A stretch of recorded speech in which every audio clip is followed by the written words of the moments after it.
Welcome to the Prospective Doctor podcast, brought to you by Med School Coach.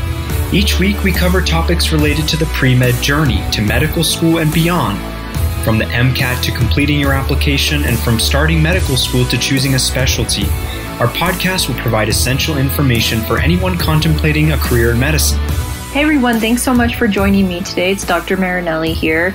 I know that everyone is probably pretty anxious about submitting their primary application around this time. It is definitely an anxiety-provoking event to submit your primary application, but it's also really exciting. This is a huge part of the overall application process, and you should be very, very meticulous and careful with your entire application. So if you are taking your time and going through it with a fine-tooth comb, you're doing the right thing. But know that soon you're going to hit the submit button, and then once you do so, it's done. It's set into stone what you did. There's very, very little that you can change, and if you make a mistake on the application, you can't change that. I know that sounds a little bit intimidating, but let's look through a few of the common mistakes that people make on their application that they can't change later on. And these are mistakes that can be viewed by admissions committees as careless or even quote unquote lazy. So it's in your best interest to avoid making these mistakes. And I think knowing about them beforehand is really important so you can avoid them, submit a perfect application, and not have to worry about how will things be interpreted by admissions committees later on. So let's go through some of the most common mistakes that I see on the AMCAS application post-submission. Number one is under-identifying information. This is where you put all your demographical information, your legal name, your preferred name, phone numbers, all of that type of stuff. There's a couple areas where you can type in things. Obviously, you have to type in your name. You have to type in your birth county and usually the birth city as well. A lot of the other things in this section are actually drop-down menus, and AMCAS will actually populate it. But the things that you type in, make sure you are capitalizing this. Again, this sounds so minor and maybe even insignificant, but this is one of the first things that medical school admissions committees will see on your application. When they open up the application, your identifying information comes up first.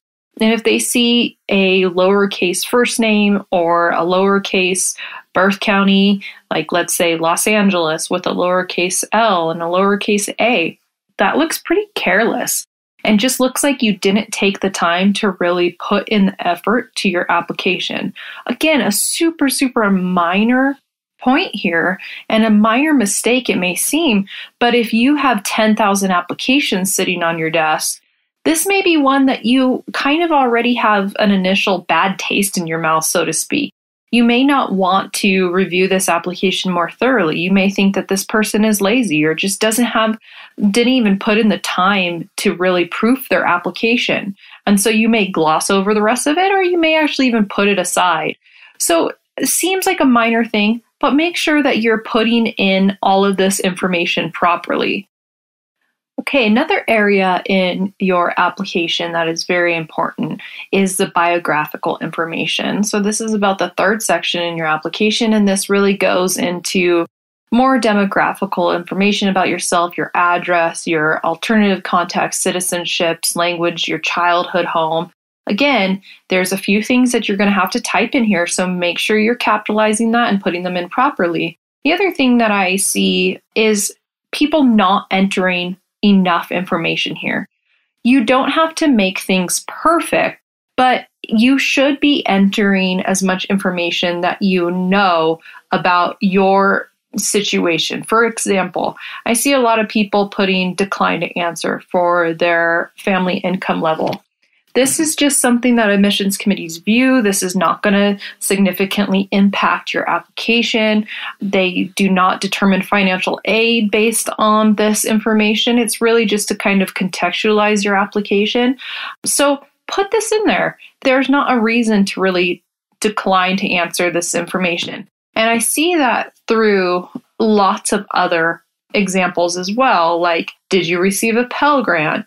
Have any of your family members ever used federal or state assistance programs? Just try to answer these questions to the best of your ability and put information there. I don't think there's much of a reason to decline to answer. Sometimes that can even think medical schools wonder, why didn't you answer? Why didn't you just put something in there? Are you not able to communicate with your family? Are you not able to get that information from them? So just try to fill out as much information as possible.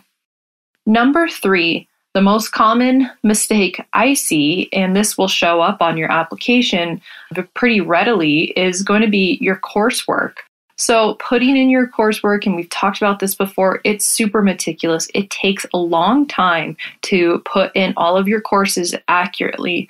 What I recommend doing is requesting an official transcript from your school and sitting down with your transcript next to your computer and entering the information exactly how it appears on your transcript. What AMCAS goes and does after you submit your application is they verify everything that you entered versus your official transcript. And if there's any discrepancies, then they will correct it. This can delay processing time, which delays your application being received by admissions committees, so you don't want to do that. And the other thing this shows is when they make changes, they actually notate it next to the course. And so they can put like a cross mark, or they can put different annotations next to the courses. If an admissions committee sees that AMCAS had to make a lot of changes with various annotations, admissions committees can view this again as kind of careless, and they often are left wondering why this application had so many changes. Did the applicant just not follow directions? Are they incapable of following directions? Did they not enter the information correctly? Were they careless to enter the information correctly? So again, this is just an important point to drive home here, is that you should be careful and meticulous on how you're entering this information. Otherwise, AMCAS is going to have to correct a bunch of it, which is going to delay in the processing of your application, and also have medical schools questioning how well you're able to follow these directions and if you were careless again in your application. The 4th most common mistake that I see is formatting errors, and I'll throw in here grammatical and spelling errors too. So most of you have probably written out your work and activities in your personal statement in a Word document, which is perfectly fine. However, and I know that you've probably heard me at some point talk about this, when you copy and paste from Word into AMCAS, there can be formatting errors. That can include quotes not being kept over when you copy and paste. That could be spaces are off. Sometimes I've seen personal statements that just are one huge block of writing because the indents that somebody had in Microsoft Word are not there, and you can't do indentations. You have to do just a paragraph shift in the essays portion. So all of these things you need to be very, very careful about when you go to write your personal statement and your work and activities. Again, in here, as I mentioned, I often see grammar mistakes and spelling mistakes. It's in Microsoft Word. I'm sure you've read your work and activities and personal statement many times. But what I always recommend doing to try to really avoid having any of those mistakes on there is, once you have finalized everything and put it into your application, have somebody else read your application. Don't have them read it to give you feedback on the content, but rather just have them look for grammar, spelling mistakes, syntax errors. The reason being is because when you write something and you've read it tons and tons of times, it's really easy to avoid some of those common mistakes. So have somebody else that you trust to read it and look for those mistakes that you may have missed. But the point here is just to be, again, very meticulous. Make sure when you're copying and pasting, the formatting carries over. Make sure the grammar is correct, that the syntax is correct, that there's no spelling errors. This is something that is very alarming to admissions committees, so you want to make sure you catch it before you hit submit. Number 5, one of the most common things I see are letters of evaluation improperly designated to medical schools. This isn't that big of a deal, so I wouldn't place this at the top of concerning mistakes, But before you hit submit and you designate letters to be sent to certain schools, just look at that school's specific requirements. Make sure that you're meeting their requirements on designating which letter goes to which school, and that you're not sending too many letters or you're missing an appropriate letter to be sent to them. You can actually add in additional letters after submitting your application, but it's best to just make sure that you are meeting each school's requirement and selecting the appropriate letters to be sent to each medical school. These are the 5 most common mistakes that I see on AMCAS that could really jeopardize your chances of getting into medical school. Again, these may seem kind of minor, but think of it from the admissions committee standpoint. They want to make sure that they are accepting a student that has put all of their ducks in a row, that has been meticulous and has greatly prepared for this next step in their life. And one of the things that shows whether or not an applicant has done that is their AMCAS application. One final tip for you as well.